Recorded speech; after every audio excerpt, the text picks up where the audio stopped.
So first thing, we're just going to slide out the old one, or slide out the range so we can unplug it. You can also just turn off the breaker,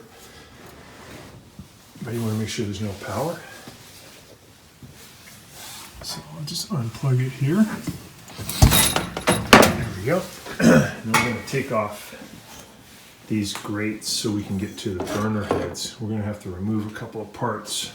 We have the grates off. We're going to remove these little burner heads. Trying to expose these screws. Hopefully on yours they're not too corroded. These look pretty good. I think they'll come off. So we get those all exposed, and we're going to remove these guys. And that's so we can lift this drip pan off. So we have to get to a couple of screws that are hanging out. So I'm just going to spray a little bit of lubricant to hopefully help these break free, especially the corroded ones. If yours are super corroded, you might want to get the automotive product. It's used to break corrosion, and just let it soak overnight before you try to remove these. There we go.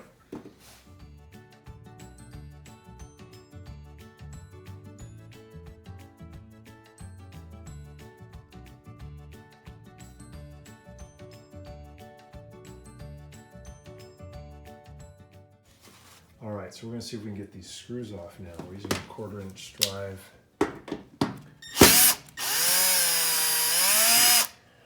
Oh, we're getting lucky. First set came off really good. The reason these can have trouble is they get kind of rusty and corroded, and also they get hot and cold so many times. So sometimes they don't come off.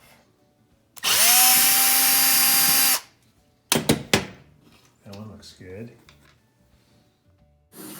So the drip pan just lifts off once you get those screws off, and now you have access to these igniters, and you could easily change one if it's not sparking, or make sure the wires are connected properly. It's also possible that the spark module is defective, and that's something that's really easy to change. It lives right underneath this drip pan. We'll see here in a second. But sometimes the igniters are cracked, like the porcelain has broken, so the electricity leaves early. So here's a spark module, this red thing here in the back, and it's very easy to take that off and exchange it. And you would exchange it if you notice you're not getting any spark at all to one or more of the burners. First thing though is just make sure your wire connections are really good, and then maybe try it again. And again, if you have a cracked porcelain on an igniter, it's best just to replace it. They're pretty cheap, and now with the drip pan off, it'd be really easy to get to.